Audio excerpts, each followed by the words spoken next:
What if I told you that there was something that you was carrying on you every day that is affecting your mood and depressing more and more people each year?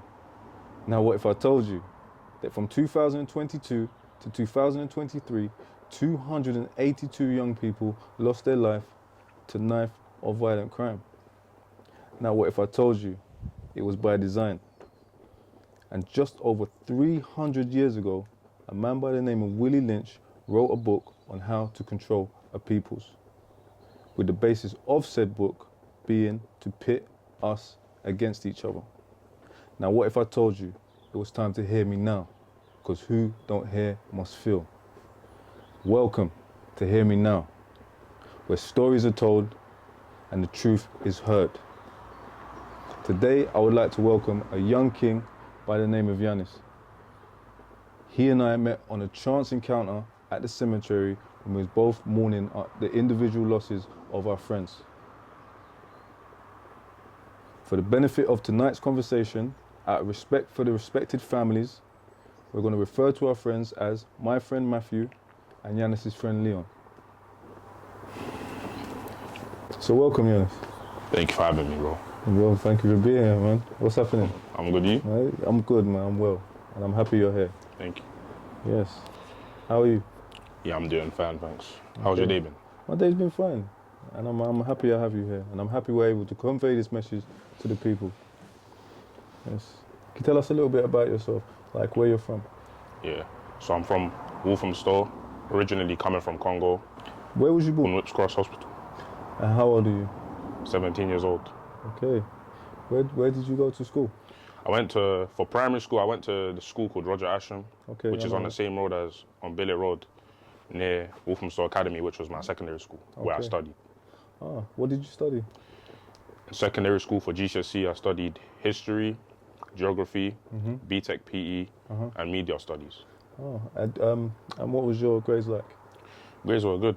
You know, I passed majority of my, obviously the only subject I failed was science. Okay. Because obviously science was something that got into like my head a bit. Okay. But I passed English 6.5. Well done. Maths obviously got a 4, but we moved. Geography 4, history 5, yes. PE 6. Well done. Just passed majority of my subjects. Okay. And what are you doing with yourself now? I'm studying at Lama 6th form and I'm doing BTEC sport alongside A-level psychology. Okay. Well done. So you're into sports then? Yeah, I'm into sports. Okay, which sports are you into? In particular, I like watching boxing, you know. Okay. I love watching, you know, the influencer side, the pro side. My favorite boxer of all time, obviously, Mike Tyson, Floyd Mayweather. Mine as well. Manny Pacquiao, like all of those guys, you know. I love watching them. I love that for you, honestly. Now, Yanis, let me ask you a question. Can you remember how we met? Yeah, I remember the day we met. Obviously, you was at the cemetery mourning the loss of your friend. I was at the cemetery mourning the loss of my friend. And obviously the moments were emotional. But at the end of the day, one thing I came to understand is that you went through what I'm going through, and obviously you're from generations before mine. So you understand the feelings that I go through, even though I'm way younger than you. You know like what I've been through.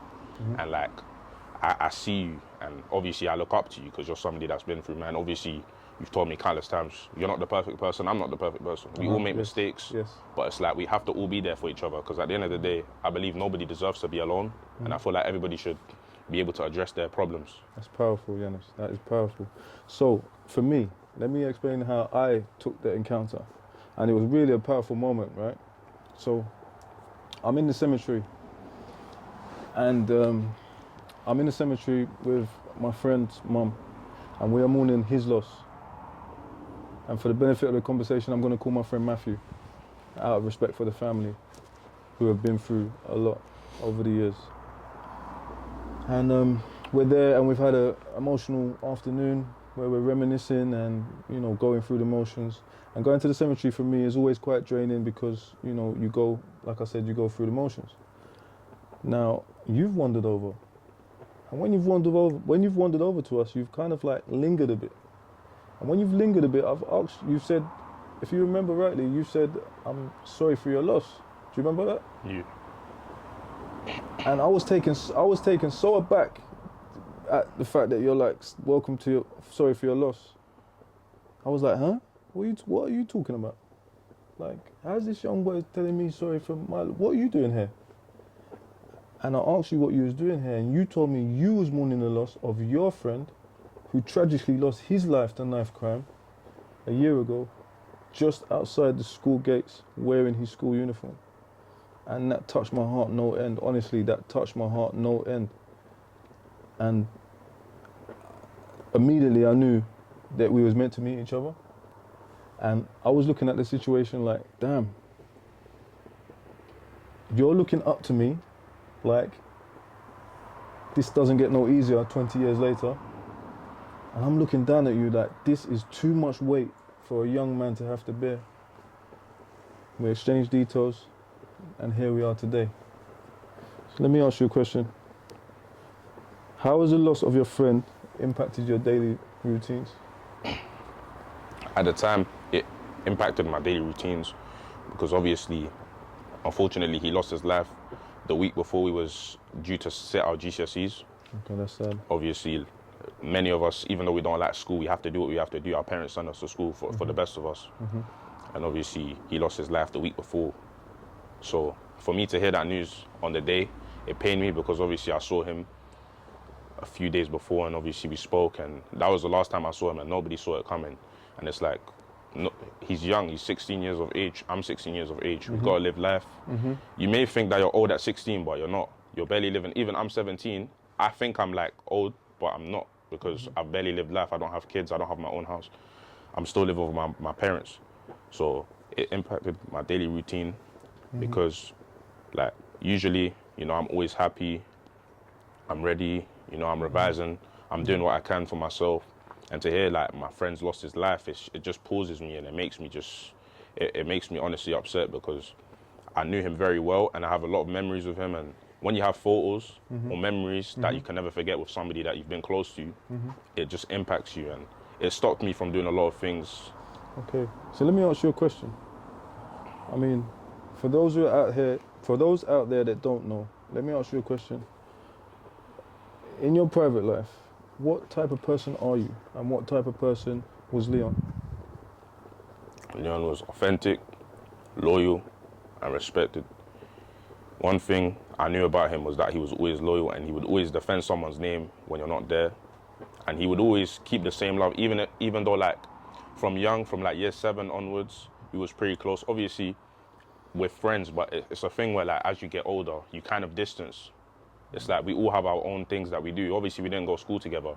It's like I met him from a friend of a friend. Okay, so he went to a different school too? Yeah, he went to a different school. What school did he go to? He went to Kelmscott. He went to Kelmscott, and you went to? Walthamstow Academy. Walthamstow Academy. So how regular would you see each other? From young, we would go out with each other a lot.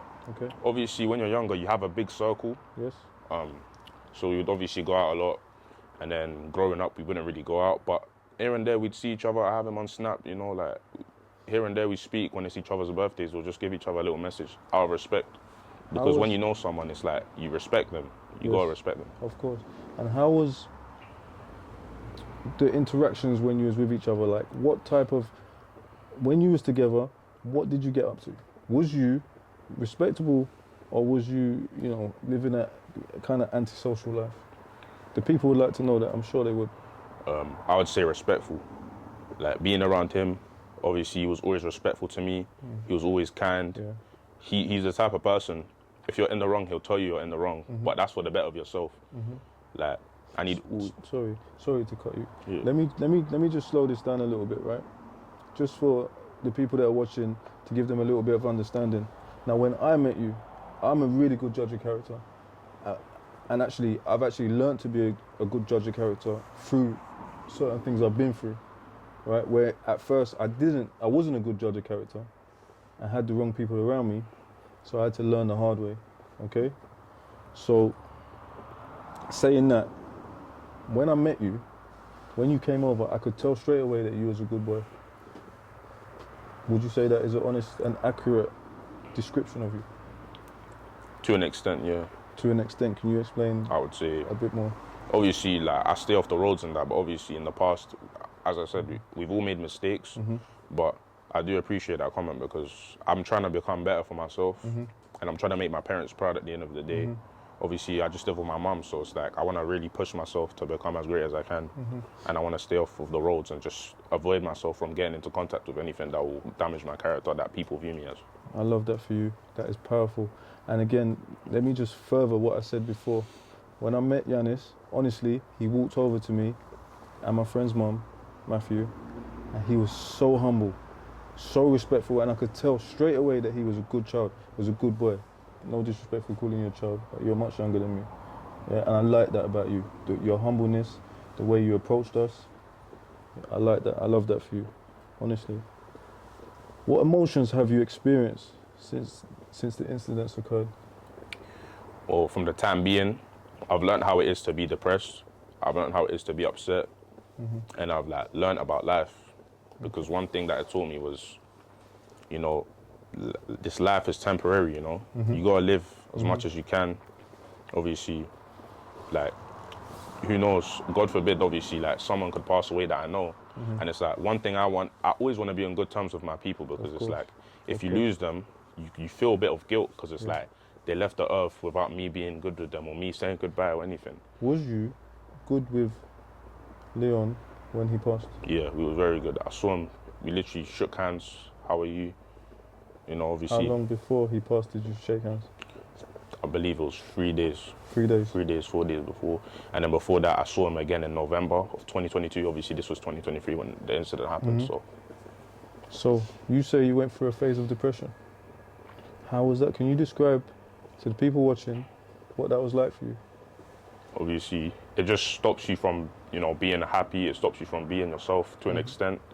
Obviously, it's like, it's just me sitting down, just realizing that obviously a young individual lost their life, and it could be anyone, you know. And it's like, it happened after school, which is the worst time. Obviously, people want to go home.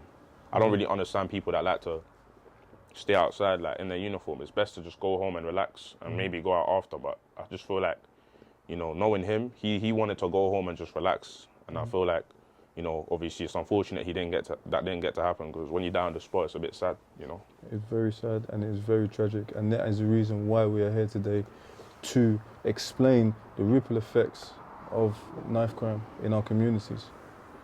Now, you said you was going through depression at the time. How long ago did Leon pass to date? 11 months from now. 11 months from now. Yeah. Would you say you're still depressed, or have you found ways to overcome I it? feel like I've overcome it. Completely, or do you feel that it's a phase within your grief that you've overcome? I feel like it's a phase. Like, I feel like I've overcome it, because obviously now my head's up. Before, my head was a bit down, and it's like I'm thankful, because I have a lot of people to speak to, and like I was always opening up to people, and they would always, you know, give me the best advice possible. I would speak to my parents, I'd speak to my family, and they'd give me a lot of support. And it's like, obviously my mum's lost people before, my dad's lost people before, and it's like I have to kind of feed off their energy, because obviously they've lost people, but they're still waking up every day, doing what they can. And to an extent, I know that Leon wouldn't want me to just keep my head down. He'd want me to keep on going, just like many other people that he knows. So it just woke me up. And I'd say around the end of last year, sorry, like I was going on holiday. So last year I went to Canada and America, and it kind of cleared my head a bit. I spent some time with family, and it just made me happy, and it made me realize, you know, like I need to enjoy life. That's what he'd want, and that's what I've got to do. So. Well, can I just take this moment to let you know that you're doing fantastic, and it's very brave of you to come here, sit down with me, and explain the tragic loss of your friend. Now, let's take it back a little bit, if you can, and can you describe the circumstances surrounding the incident of the loss of your friend? Circumstances. Could you elaborate by circumstances? So, the circumstance, how did it come to pass? How did it happen? How did we lose such a young king within our community? Obviously, as I said again, it was like very unexpected. Obviously, trying to go home. Was it, sorry to cut you, for me to elaborate, was it a build-up of certain incidences that occurred, or was it just a random occurrence? I feel like it was a very random occurrence for everyone. Because I have even friends that were telling me you know, they were close with Leon. They were calling him and that. They'd always be on call to him, and it's like they just wake up one day. Obviously, Leon has siblings, and obviously Leon sleeps next to his brother. Okay. And it's like, imagine you sleep next to your brother. There's a bed right there. Of course. You're used to seeing your brother just next to you, sleeping, doing his thing, and then you just wake up and there's just no one there. It's just dark, and he was a person that kind of lighted up the room. He'd always, you know, be fun. He'd always be cool. He's fun to hang out with, and he was a good person. And it's like I want him to always, you know, me just keeping his name in my heart is like I feel like he appreciates that, and I feel like, you know, his family will as well, because the family's also got a lot of support. Powerful. That's really powerful, and I want to commend you for that. Now,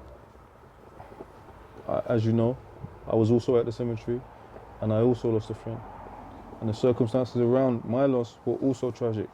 But what was different for me is that I wasn't around at the time when I lost my friend. I was actually, when I heard the tragic news, I was actually in prison. So I had to mourn the loss of my friend Matthew by myself while sitting in prison, which in some ways shielded me, but in other ways left me isolated and feeling really lonely. Have you experienced that during the loss of your friend? Loneliness and isolation? Yeah, isolation, I would say isolation. I would be in my room a lot. I would be just listening to music and mourning him. And obviously my leaver shirt from school, it has his name on the back, because obviously because people knew that we was good friends, and it's like I always want like to remember him, and I have it pinned up in on my wall, and like just looking at it, it just reminds me like a lot about him, and it just helps me like calm, you know, even though he's in a better place, he's in a better place, but like I've got a task to do, and I have to live life for him, and I've got to keep my head up, and that's what I want to do, and that's what he'd do, and before he actually did lose someone as well. Who did he lose? He lost someone as well to knife crime. I'm not too sure on the individual, obviously, but he did lose someone, and I think he understands how it feels as well when it's somebody that you know. So I have to ask you a question now, as you just said that. So does that make your friend Leon, and I don't mean any disrespect here when I say this, he said he lost someone to knife crime, does mean he was involved in the streets in that way? No, I would say the person that he did lose, he looked up to them. Like, there was, obviously, I would say they were involved, but he had the respect to be respectful to other people. So it's like he looked up to him. You know, him and Leon would always have conversations, you know, they had pictures. And actually on Leon's Instagram, which is obviously private, he has his own story, like, you know, highlights. He has his own highlight of him, and obviously he always used to show him love, so he understands how it feels when you lose someone, of course, to a caliber. And I think he lost this person in 2022, so he knows, but knowing Leon, even seeing him, he still had his head up. So. Okay. So, have you received any support or counselling around this incident? Yeah, I received a lot of support. And who? Can you tell by friends, by teachers. But friends, it's not just me, we're all supporting each other. We all used to have a little friend group. We'd all support each other, you know. We'd always message each other. And then there was times last year where we'd all just go to the cemetery together, and we just like remember good memories, and we just relax together, because we didn't spend time with each other for a while. And I feel like the loss of our friend that we was close with at a point, it helped us get back together and realize, you know, before we used to be tight, and even though we don't talk all the time, we've always got to show that love, because anything can happen at the end of the day. Anything can happen. It can happen at the end of the day. The loss of a friend is always, you know, tragic at such a young age. And I was 21 when I lost my friend. And I believe that's too young to lose anyone. You know, no parent should be burying their child. It's literally not the natural order of things. So my question, another question to you would be, are you still in contact with Leon's family? Yeah. And what is that contact like? I message Leon's mum almost every day, just trying to give her support. Nice. Obviously, she mourns her son every day. Obviously, that's what you're gonna have to do. That's your son, that's your child. Obviously, he was the middle child, so it's like, it hurts even more, because obviously there's the older brother, then there's the younger sister, then there's the middle. Obviously, even for the younger sister, it's tough, but she's got her head, you know, back on track, and she's always been strong and tough. And she understands. Obviously, they're faithful and they believe in Christianity, like myself. So we all believe, you know, he's reunited with Jesus in heaven, in a better place. Okay, I like that. I love that. I also believe that, you know, my friend Matthew is in a better place. I believe he's watching over us, and I believe I'd like to really just, you know, I'd like for him to just rest in peace now, you know, because for the last 20 years, his name has come up over and over again, and this is how you know he's such a powerful man, and this is how you know the person that is in prison for killing him is also a powerful man. My next question to you would be, what do you feel for the person that is in prison for killing your friend at this precise moment? Just be honest. At first, I felt a lot of hatred. I won't lie, I still slightly do, only because like it's after school. You know, you can't like, you've got to really have like evil thoughts to be doing that to someone after school. And obviously, I feel sorry for him at the same time because you've just thrown away your life. You're young. At the time, the individual was 17 when he took the life of my friend, Leon. And it's like, you've just gotten rid of your life. I feel sorry for you. I feel sorry for your family because I'm pretty sure they want you to be raised as a boy who's, you know what I mean, who's doing his thing, you know, who's not involved in this life, and you're involved in. You've taken the life of someone, and that's something that he's going to have to sleep with for the rest of your life. So honestly, I feel sorry for him, and I feel like there's no going back, and forever you're gonna have to sleep with that thought, and it's already been done. You can't undo what's been done. I understand. Would you say you hate that person, or? I'd say it's 50-50. I would say I have slight hatred, and I have like slight sympathy, only because there's no going back. You couldn't have done that. If you didn't do that, maybe you'll be living life right now, relaxing. You're gonna have to stay in jail. You're not doing what you can do at home. You're limited. You don't have the phone. You know, you don't have a nice comfy bed. You don't eat the best food. They give you food, whether you like it or not. It's like you're gonna have to survive off that. Of course. And I feel like obviously you don't have space as well. You're gonna have to stay with someone. You don't have that freedom that you have outside that you have in jail. That is extremely powerful of you. And the reason it's powerful is because you said 50-50. Now, at your young age, you understand enough to know that the other person is also suffering, which means that we have what we call a 360-degree loss. As a community, we've lost so much in that sense. And I just want to say something based on that point, is that I myself have been to prison. In fact, in the last 20 years, I've actually served 13 and a half years in prison, and it's something that I'm not proud of. Honestly, I'm not proud of that. But what it has done is given me an experience where I've now got to see the flip side of the coin. And I've seen many young men in prison that have lost their lives just by making one mistake based on anger, circumstance, situations. They've just made one mistake and have to pay dearly for it, who I would call good boys. But what often happens is, as a society, in these incidents, we shun one, who is the perpetrator, and we victimize the other, who is the deceased. When, in actuality, we lose so much. It's actually a 360-degree loss. It is not that side and that side. As a community, we lose both parties. Oftentimes, it's 1, 2, 3, 4, 5 on this side and 1 on that side. So I like what you said there. You know, even though you're going through pain, you still expressed the fact that it's 50-50. Now, you're human. I expect that. But to say at your age it's 50-50 and not just be filled with hate, I love that. Now, let me ask you a question. Do you have any questions for me? Like, based on what I just said. Well, the question I'd ask you is, obviously, you was in jail at the time, you heard the loss of your friend. I was going to ask, what were the emotions for you like, you know, hearing that type of news? So, to answer that question, it was nearly 20 years ago, right? And 20 years ago, a really different person. I was young, I was 21 years old, and I just couldn't understand it. It didn't make no sense to me. One night I went to bed, everything was okay. Next morning I woke up, I got the chaplain coming to my cell to tell me that I've lost my good friend. And I was angry. I was so fucking angry. And when I put myself back in that place, all I could think of was just thoughts of revenge and anger. And it was so bad because I had no one to mourn with.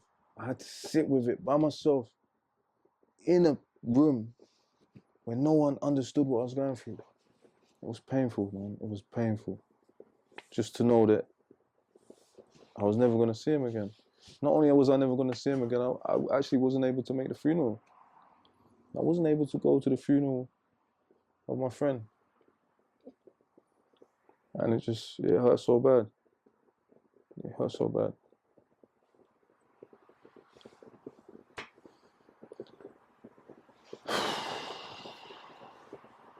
But now, 20 years later, I mean, as you've seen at the cemetery, we're still mourning, and the pain never really goes away.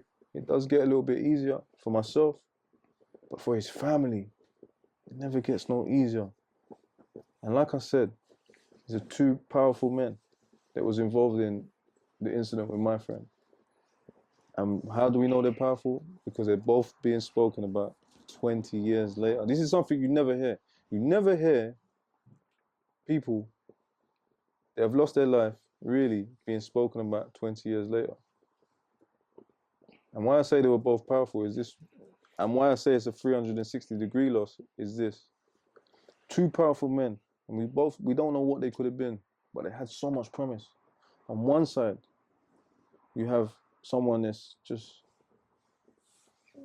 an immense spirit within his community, loving, kind, loyal, could have been anything he wanted to be. And on the other side, you had a musician who was almost a pioneer in his field. They could have also been whatever he wanted to be. Do you understand where I'm coming from? So these two men could have been anything they wanted to be, and both of their lives were cut short. So now looking at it 20 years later, that is so sad. Why? Because again, as a community, we look at it as two separate losses, that side and that side. But now I'm older and matured, I know there is one monumental loss. We all lost big. The whole community. And it's so sad. It is so, so sad. Do you have any other questions for me at this precise moment, based on what I just said? 20 years later now, how do you wake up every day? Do you have the thought of the same thing happening? So, again, I was 21 at the time, and I've matured a lot over the years. And when you say the same thought, what do you mean? Obviously, you've lost your friend. And it's obviously you're older now. You have your own family. It's how do you process it? Obviously having a family and that. So this is why we're here today, to be honest, because let me just say one thing. I'm not no angel. And I'm not going to sit here and tell you I'm an angel, because everybody knows at home who knows me that I'm not an angel.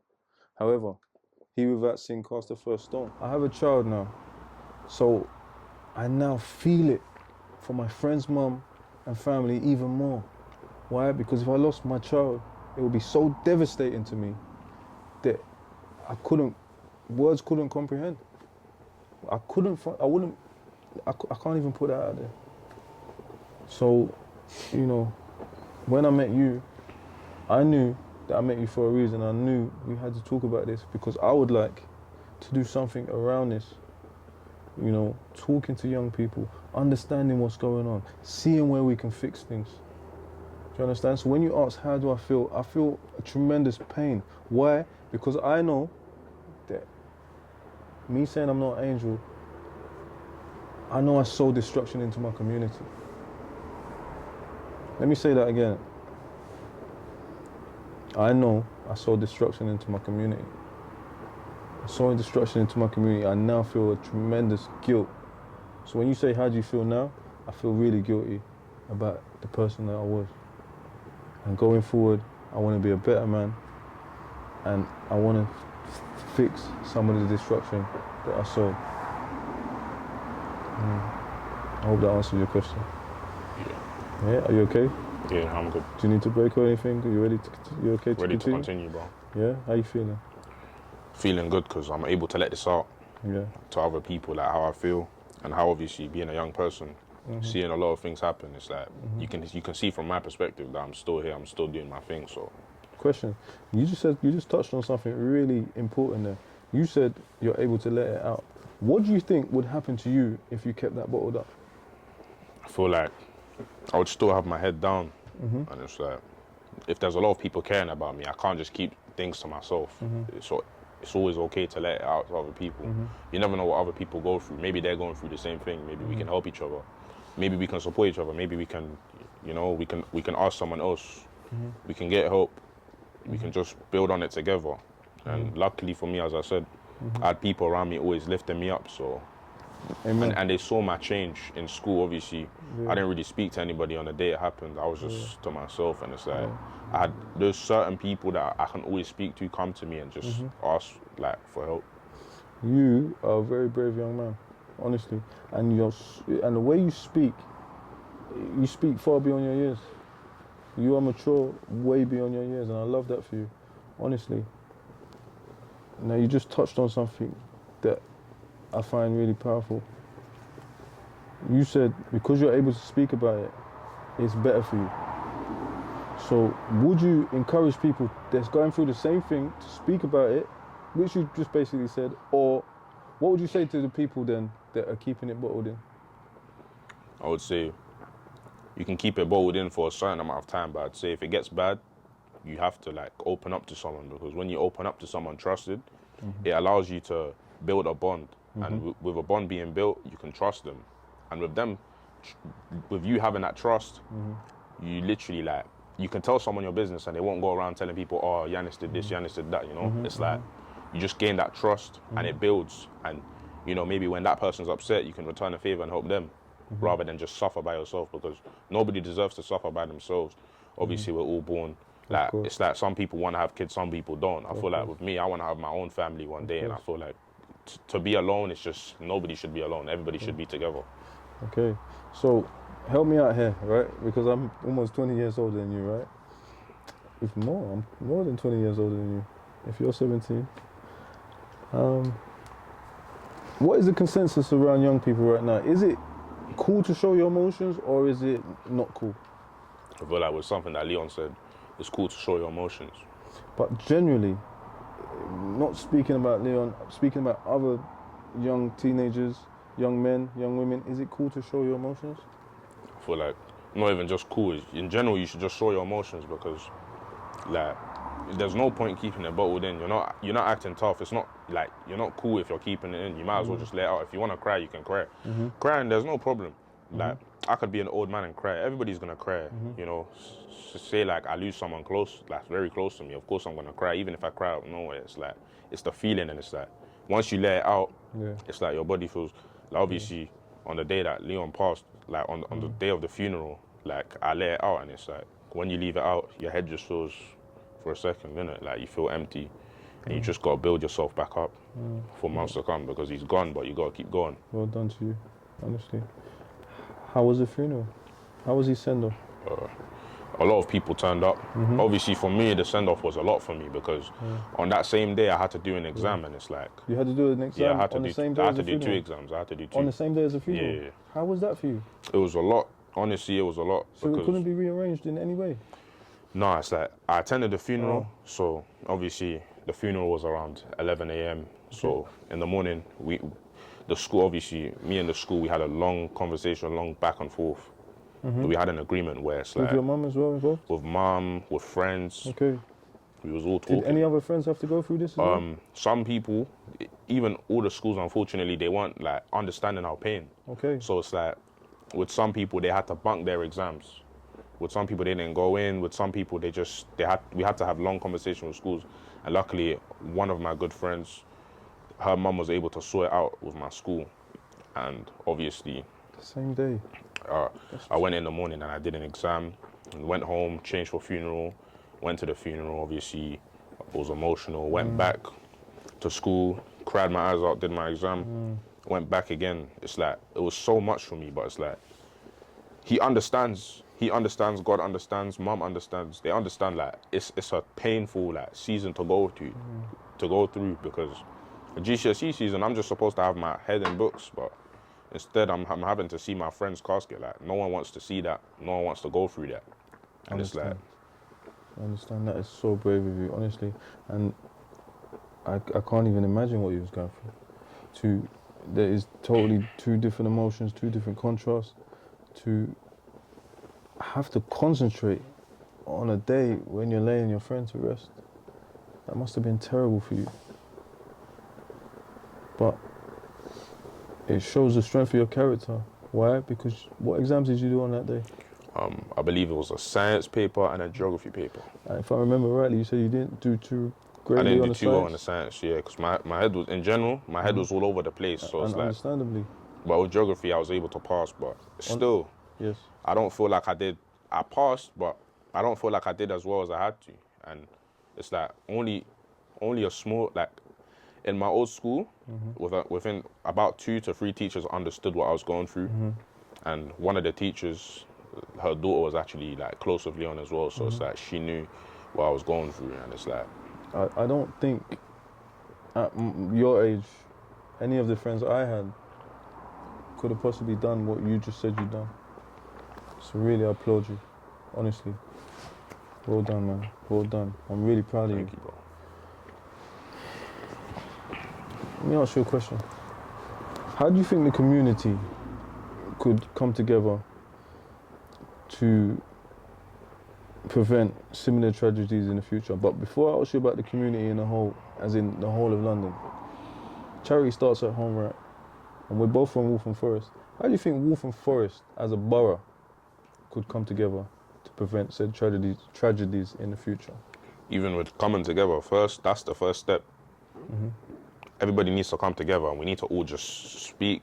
And I feel like, you know, like the parliament will speak about it here and there, but it's like they see it, they speak about it once and then it's forgotten about. Yeah. It's like we need to stop like just forgetting about it because things are happening even before, like the other day a 15-year-old lost their life. We're not speaking about it enough. And like obviously, I don't know if you're hearing about things that's happening with people's bodies being found in the Thames and that. It's like a lot of things are happening and it's like it needs to be spoken about because it's young people at the end of the day, and it's commonly young people, like without no offense, like you won't see somebody 40-year-old getting stabbed. You'll see like 15, 17, 20, 21, 22, just people below the age of 25 losing their lives. And I feel like it's not fair if it's not spoken about. So I believe the community should come together one day. And obviously there's these people called Street Fathers, which obviously shout out to them because they were helping me. Shout out to Street Fathers. Shout out to Street Fathers. They want to stop, anti-bullying. They want to stop, knife Have you been crime. in contact with them? Yeah, I've been in strong contact with them, and they've Nice. actually helped me a lot. They've helped a lot of my friends as well. That's nice. Shout And out it's to them.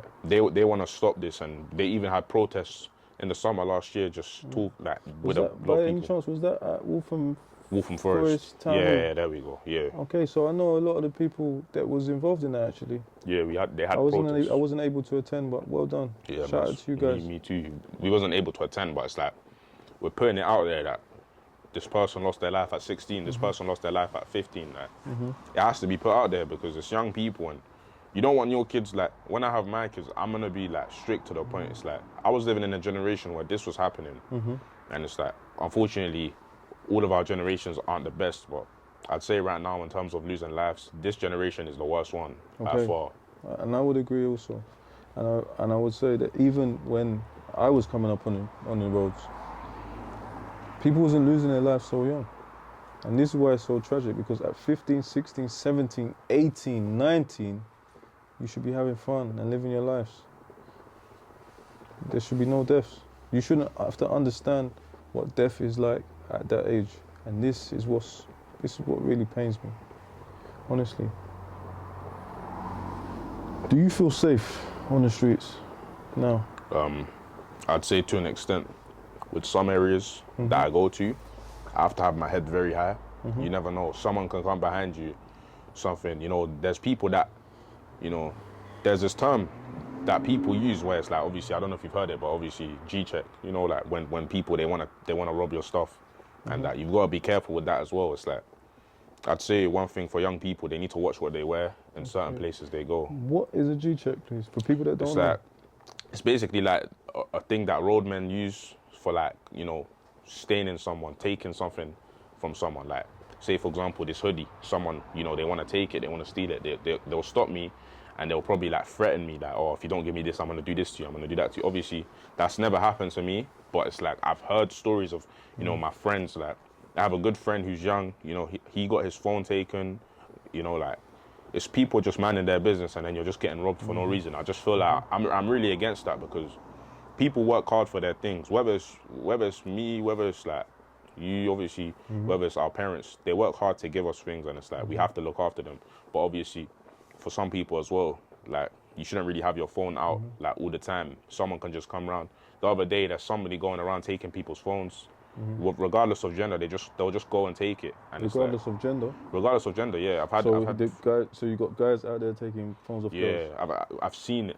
Like, there's someone going around like Black Horse area taking people's phones, and it's like, I feel like, you've got to really keep your head up and don't be comfortable in areas that you go all the time. Always have your head up, and if you're going out late, make sure you have someone like drop you home. Okay. Or just order an Uber or something, because traveling, walking out, like, even right now, you can see that it's dark, isn't it? It's very dark, so obviously you've got to watch where you go, and you've got to have someone there with you. And I feel like being by yourself, it's not always the tough thing to do, because anything can happen. If you, God forbid, but if anybody loses their life by themselves, no one was there. You're just by yourself, and it's painful. I understand. So would you say it varies from area to area, time to time, or would you just say that, you feel safe at home, near home, or honestly, is it different in different areas? Within going out in like Walthamstow, I feel pretty like, obviously I know the area, I'm very local, like I know a lot of people within the area. And like every time I go out, I'm feeling cool, like I can go out, obviously not all the time, but I could have my headphones in, I could walk around, I feel Is that fine. safe? I'd say in Walthamstow to an extent where I am, yeah, because it's nice. Even going to Central, like, people are calm, people are local, but say if I'm going somewhere like Stratford, for example, that's a very high, like, populated place, a lot of people there, a lot of young people, a lot of old people. They may want to, some people go there, to get girls snaps, some people go there to stain people. It's like, you got to keep your head up. You never know. You never know what can happen. But there's obviously a lot of police in that there, so. When you say stain people, is that the G-check? That stain is like another word for obviously stealing something. Okay. And a lot of that goes on? A lot of that goes on, yeah. Okay. Do you think enough is being done by the authorities to prevent knife crime?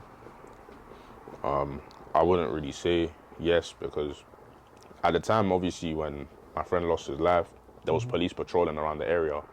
But after that, it's like, you don't see them a lot. Okay. You don't really see them a lot. And also, with my school, my old school, we'd always have teachers like walk us out, or we'd have teachers like at the front of the gate just watching us go home, because obviously you never know what can happen, innit? And it's like, with the school that he went to before, they didn't do that, but from now they start doing it. So I'd say in schools, they're very like cautious. With most schools, they're very cautious about, people going home and that, but. I mean, like, would you just say they just come to the gate and watch you leave? Or they come to the gate. Do they go further out? Yeah, no, with my old school, they go further out. They go throughout the whole of the road, just checking to make sure like people are going home, to make sure nobody's like messing around, to make sure people go home safe and no incidents happen. And if they do, obviously, the teachers will be there to defend. One thing I will say about my old school is that the teachers, they really cared about, like your safety.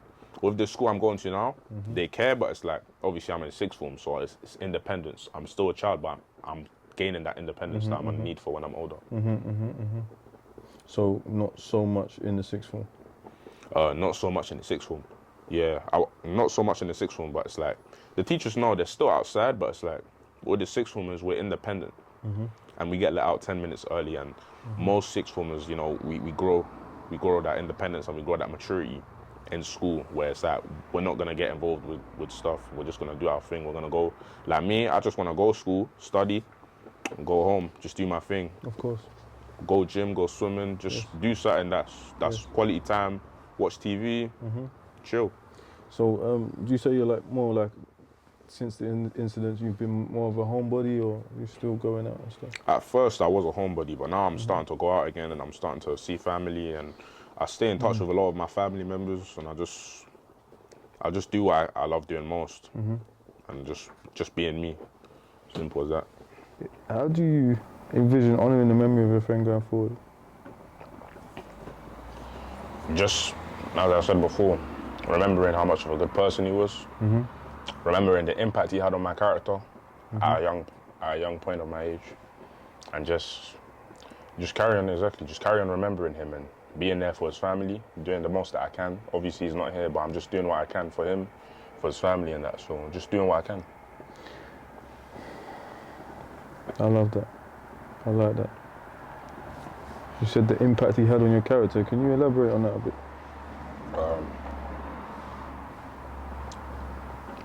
One thing about him was that he would show me signs of maturity.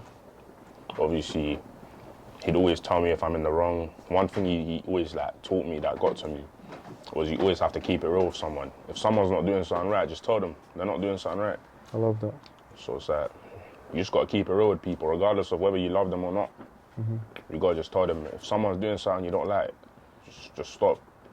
Maybe it will make a change for you one day, and you'll realize that person was somebody that you need to know. And I feel like with Leon, God sent him. I feel like God sent him as a friend for me to realize. And obviously, all of our ends are written, and it's like, just enjoy it while it lasts, and remember him for the person that he was. So. I love that. Has this experience changed your perspective on life or influenced any of your future goals and aspirations? Yeah, it changed my perspective in life, because it showed me that anyone can go, anything can happen, even at the times you don't expect it. So yeah, it had an impact on my life, because I never imagined a day where I'd lose a friend like that. I would see it, but I wouldn't like ever just sit down and realize this could happen to me, because I always thought all my friends would stay out of trouble and just, you know, do their thing. And obviously, unfortunately, on that day it happened. You can't you can't reverse what's happened. It's like you've got to learn how to live with it. Obviously, I spoke to this person's mum at the cemetery once, and they were telling me they lost their son, and they said for the past 8 years they've always like woken up and they've had to grieve, and you know, they've had to mourn their son. But it's like, you've got to learn how to live with it, and you've got to learn how to overcome it and think about, you know, what that person would want, and that's the best for you. And they'd want you to have a successful life, have a good family, have a good job, have good kids, all of that. So that's honestly. Nice. And my last question to you would be, what message would you like to convey to young adults who are facing similar challenges or dealing with similar issues within the community? The message I like to convey is that you're never alone, and if you're ever feeling down, talk to someone. Talk to someone you're close to. Always have family members that you're close to. Always have friends. Don't always be alone. Being alone isn't always cool. You should always have 1 or 2 people that are close to you in your life, and if you have a problem, just speak to them, speak to adults, and speak to people going through the same thing, and just know that you're not alone and that you can overcome it if you just carry on being yourself and praying if you're religious, and just talking to the right people, and just keeping that relationship with God, which is what a lot of people have to work on. And it's like, when you have God in your life, number one, you have your family, and just appreciate everyone around you, life will start to get brighter, and you'll be able to do as many things as you can do. Okay. I thank you so much. Thank you so much for coming. Thank you. I thank you for sharing your powerful message. You are an immensely brave young man. I applaud you. I see bright things for your future. I wish you tremendous success. And I know, just by the fact you was able to come here today and be vulnerable, that you will be fine. You've shown maturity beyond your years, and honestly, I applaud you. Thank you, bro. Yeah? In me, yeah, you have a friend and a brother for life. Someone that will always be there for you. Yeah? Always look out for you. Yeah? And always try to help you, guide you in the right way, okay? Thank you, bro. Right, thank you for today. So you and I are on social media together, and I see you post a lot about your friend. I mean, when posting about him, how do you feel when posting about him? I see you as very close. I know it's a very personal question, but when you post him, when you post him, how do you feel? When I usually post him, it's like, as I said, at first I feel emotional, but I also want to put it out there that he was a good friend that I lost, and that, you know, you can see that I've lost someone before, and I know how it feels.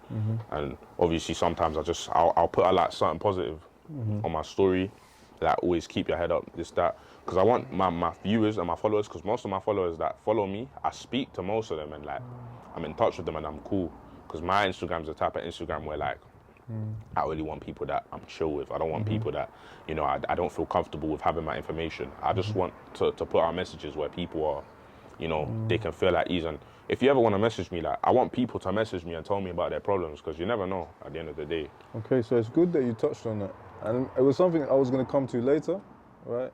Now, what you said is that you'd like people to come forward to you and discuss their problems with you around these issues, right? Okay, so at your age, 17 now, you're saying that you would like to help people in the same situation, yeah? Okay, why don't you give the people your social media handle? Obviously, my Instagram is @YansSV. Like, anyone can follow me, you know, anyone who like sees this as a positive message, they can follow me, and I'm always open to speak to anyone. And like, I've got, yeah, as I said, I've got people to speak to. You know, if anybody ever feels down, I want people to Lovely. to I love open that. up to me. I And love it's that. like, I don't see myself. I'm not someone who acts tough. I'm not someone who does this, love does that. that. I'm myself at the end of the day, Yeah. and I'm just gonna carry on. And people know me for being the same, which is what I like. I don't want to change to the point where people don't recognize me. I want to always be recognized as Yanis, who's like enthusiastic, and I always have my head up at times. So Yes, I love it's literally that. that. I love that for you, man. So you said it is Jans SV SV with 2 Zs. with Yeah. 2 Zs on Instagram. We're gonna put, when we edit, we're gonna put it down there. And Jans is saying that if you're going through similar issues to him, you've lost anyone or you know anyone that's lost someone, first of all, share this message. And second of all, if you want to follow him on social media. And if you want to talk to him, you can talk to him. Also, you can follow myself as well. And yeah, I find that really powerful from you. Really love that for you, honestly. There you have it, guys. And like I said, if I said it once, I'll say it again. As a community, we lose so much. We don't even understand how much we lose. Because on one side, you have the deceased, sadly, tragically loses their life. And on the other side, you have 1, 2, sometimes up to 5 people that go to prison. That is 6 people that we lose as a community. 6 people, that is too much. That is too much to lose, honestly. And the statistics right now are about 3 to 1. 3 people lost and go to prison, incarcerated, and 1 person dies. And we don't even know what's going to happen to the 3 people that go to prison. I've been there on the other side, and I know there's some good kids in there that made 1 mistake. But society will never see them as a good kid. Society would only see them as a kid that done a crime, should be punished, and the key should be thrown away. But what we forget is that those same children, young men, are coming back to us. But the thing is, what are we going to get back when they do go to jail? Are we going to get back a person that has taken accountability for their actions? Or are we going to get a person that's institutionalized and doesn't care much about society? Either way, they are coming back to us. So I'd like you to think about that for a second. Also, I would like anybody to get in contact with me. On all social medias, my name is Beans1222_. And the reason it's Beans1222_ is because from 2012 to 2022, I was in prison. And the way I see it is the best way to brand myself is by just calling myself who I am. Yeah? I'm asking for all the mothers, daughters, sisters, aunties, Women, I need you. I need you on this one. Why? Because honestly, who runs the world? Huh? Who runs the world? Oftentimes we don't know that. But you are the ones that bore us in your bellies. You are the ones that are connected to us in ways we could never understand. And you are the ones that feel it the most when these tragedies happen. So if anybody wants to come and have a conversation on this sofa, please come, please get involved. Come and have a vulnerable conversation. Can we try and fix our communities one conversation at a time? Positive's the new gangster. Thank you.